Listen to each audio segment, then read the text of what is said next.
Hello बच्चों, क्या हाल है आप लोगों के? अच्छे हो? बढ़िया हो?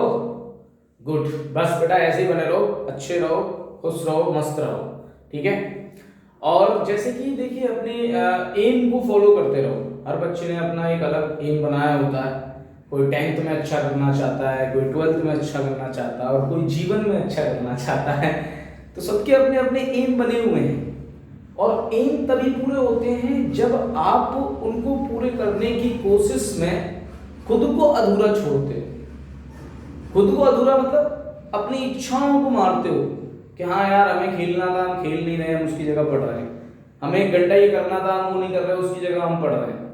हमें कुछ और करना था, उसकी जगह हम ये कर रहे हैं। ये छोटी छोटी सी होती हैं चीजें। जब आप इन चीजों की जगह पढ़ाई को अहमियत ज्यादा देने लगते हो तो आप ऑटोमेटिकली सक्सेस होने लगते हो। कहते हैं ना, पढ़ाई में एक होता है, एक बच्चा बहुत अच्छे नंबर ले आता है, एक बच्चा अच्छे नंबर नहीं ला पाता है। तो दोनों में रीजन क्या है? दोनों में रीजन ये है कि एक बच्चा उसको गंभीरता से लेता है, सीरियसली से लेता है। वो समझता है कि हाँ भाई मुझे करना है तो करना ही है।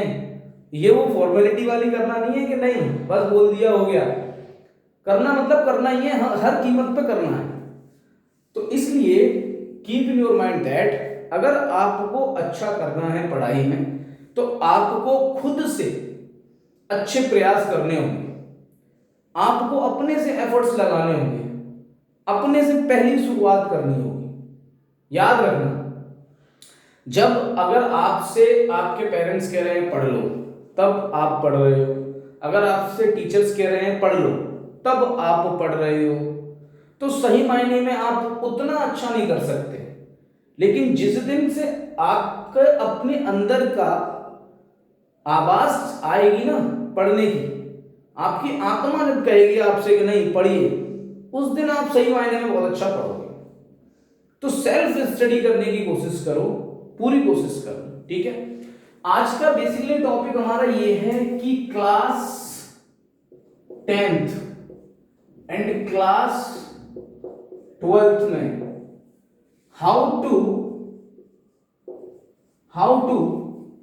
Gate 100 out of 100 marks, how to get 100 out of 100 marks in mathematics.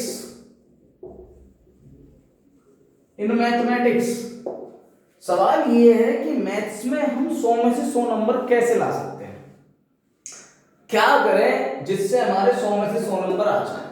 हर कोई चाहता है जब इंटरनेट पर रिजल्ट आता है और सब बच्चे जब देख रहे होते हैं और जब आपके रिजल्ट में आए 100 out of 100, कैसा लगेगा?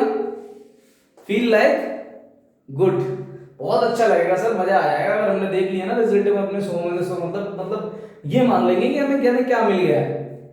तो आप इजी वे में ला सकते हो। काफी बच्चे ऐसे हैं जो ला चुके मार्क्स हैं 100 out of 100 मैथ्स में मार्क्स लाने के लिए हम क्या करें? कोई कहता है कि 7-8 घंटे पढ़ाई करो, कोई कहता है 10 घंटे पढ़ाई करो, कोई कहता है कुछ करो, कोई कहता है ये करो, कोई कहता है वो करो। मैं कहता हूं आपसे सिंपल सा, आपका मन जितना चाहता है उससे थोड़ा सा ज्यादा, आपका मन जितना चाहता है उससे थोड़ा सा ज्यादा पढ़ो। थोड़ा सा ज्यादा मतलब चाहे 1 मिनट ज्यादा पढ़ लो, 2 मिनट ज्यादा पढ़ लो। जैसे आपका मन चाहता है मैं 2 घंटे पढ़ूंगा आज, तो 2 घंटे नहीं, 2 घंटे 2 मिनट पढ़ो। क्यों? आपका टारगेट यही है कि आप अपने मन को कंट्रोल करो। नहीं, हम मन की बात नहीं मानेंगे, क्योंकि मन की बात मारने के चक्कर में ही, अपने मन के चक्कर में ही हम पीछे रह जाते हैं। तो उस मन को हराने की कोशिश करो हमेशा। नहीं, 1 मिनट कम। अगर आपसे कहा जाए नहीं आज 2 घंटे आपने प्लान बना लिया, 3 घंटे 4 घंटे पढ़ना है, तो आप ज्यादा ही पढ़ने की कोशिश करो, कम मत पढ़ो। क्योंकि फिर आपका जब मन जीत जाता है तो तब आप हार जाते हो, और आप हार जाते हो तो ये मार्क्स लाने में बड़ी मुश्किल होती है। तो 100 out of 100 मार्क्स लाने के लिए जो नॉर्मली कॉन्सेप्ट बताया जाता है, सब लोग कहते हैं कि एक तो एनसीईआरटी कर लो। ये मैं 10th और 12th दोनों के लिए कह रहा हूं। एक तो सब कहते हैं कि एनसीईआरटी कर लो भाई, एनसीईआरटी से काम हो जाएगा, बढ़िया इसके एग्जांपल बोल के पी जाओ। पहली चीज, जिससे बेस क्लियर हो जाएगा। ये क्या करेगी? बेस क्लियर कर देगी। सही है। एनसीईआरटी के बाद लोग कहते हैं कि क्वेश्चन बैंक लगाओ। क्वेश्चन बैंक आती है मार्केट में, 10th की आती है ओसवाल की, ठीक है, और 12th की आती है अरविंद की। लोग कहते हैं कि इसे लगा लो, क्वेश्चन बैंक लगा लो, क्वेश्चन बैंक सॉल्व कर लो। तीसरा है लगभग 7 इयर्स के बोर्ड पेपर लगा लो। ये ऑप्शंस आपके पास अवेलेबल है। एनसीईआरटी बेस क्लियर कर लो अपना, क्वेश्चन बैंक लगा लो एक बढ़िया, उसमें एक चैप्टर में 150-200 क्वेश्चंस होते हैं, मोर एंड मोर प्रैक्टिस करनी है मैथ्स में तो आपको। फिर 7 इयर्स बोर्ड पेपर लगा लो, ठीक है। ये सब करने के बाद आपको क्या करना है, जब आप इतना कर लो ना, ये सब कुछ पढ़ लो, अगर आपने एनसीईआरटी पढ़ ली, क्वेश्चन बैंक पढ़ लिए, तो अपने आप से सैंपल पेपर डिजाइन करो। सैंपल पेपर, आपको सैंपल पेपर डिजाइन करने हैं इटसेल्फ, ओन, अपने से सैंपल पेपर बनाओ। क्योंकि आपको आइडिया लग जाता है एनसीईआरटी क्वेश्चन बैंक और ये पढ़ने के बाद, 7 साल के बोर्ड के क्वेश्चन देखने के बाद आपको आइडिया लग जाता है एग्जैक्टली कि हाँ भाई नेक्स्ट ईयर में क्या आने वाला है। तो आपको अपने से इन सब को पढ़ने के बाद सैंपल पेपर बनाओ, कम से कम 5 to 10 सैंपल पेपर बनाओ हर सब्जेक्ट के। मार्केट से मत परचेज करो ये सैंपल पेपर, आप अपने से बनाने की कोशिश करो।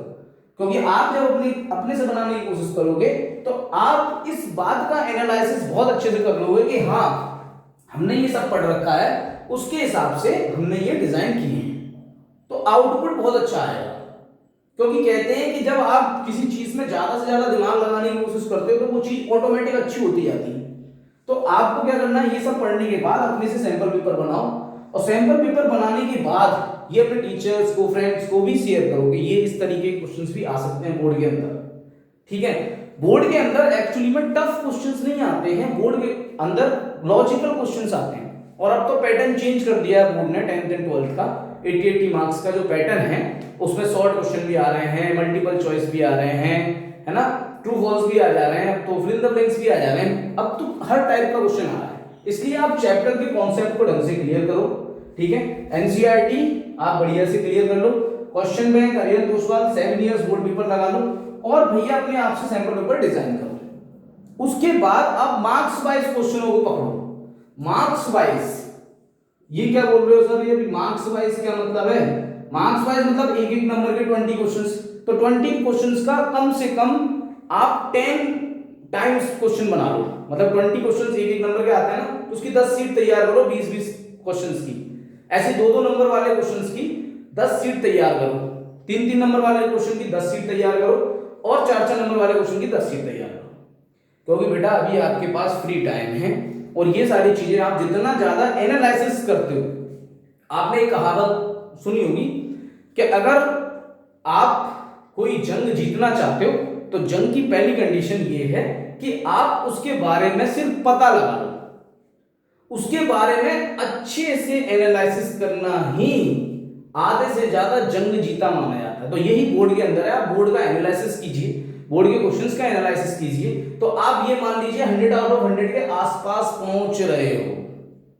आ रहा है समझ में? तो इसलिए एक एक नंबर की, 2-2 नंबर की, 3-3 नंबर की, 4-4 नंबर के, इनकी आप सेपरेट सीट बनाओ और फिर सॉल्व करके देखो उन्हें। जब डाउट्स होते हैं तो मुझे बताओ, मैं करूंगा सॉल्व, मुझे भेजो, सर हमें ये डाउट है, हमें ये परेशानी है, जो भी समस्या है मुझे बताओ, मैं बताऊंगा, मैं सॉल्व करूंगा उसको।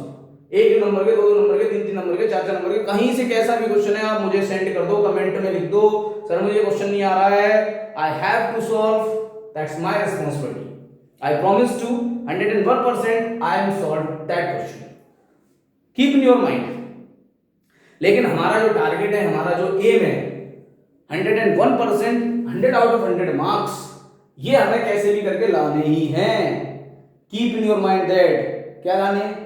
100 आउट ऑफ 100 मार्क्स इसी सेशन में लाने, हर कीमत पे लाने, कुछ भी हो जाए लाने हैं। क्या लाने हैं? 100 आउट ऑफ 100 मार्क्स। ये दिमाग में अच्छे से बैठा, उसके लिए जो करना पड़ेगा करेंगे, जितनी ताकत लगानी पड़ेगी लगाएंगे, जितना पढ़ना पड़ेगा पढ़ेंगे। समझ में आ गया? तो ये सारी चीजें हैं जो एक बोर्ड के लिए, बोर्ड के बच्चों के लिए ये सारी चीजें जरूरी हैं। और अभी से आप एनालिसिस करना शुरू कर दीजिए, मैंने बोला इन सब चीजों पे फोकस करना शुरू कर दीजिए। जैसे ये मैथ्स में है वैसे अदर सब्जेक्ट में भी होता है। आगे वो नहीं बढ़ता, जो सब दौड़ते हैं ना, इस दौड़ में तो वो आगे वो नहीं जीतता जो दौड़ है, सब भाग रहे हैं सारे तो सब जीत जाएंगे नहीं। दौड़ने जीतने वाला बच्चा वो है जो दौड़ते समय भी अपनी स्ट्रेटेजी बनाता रहे, अपनी प्लानिंग करता रहे।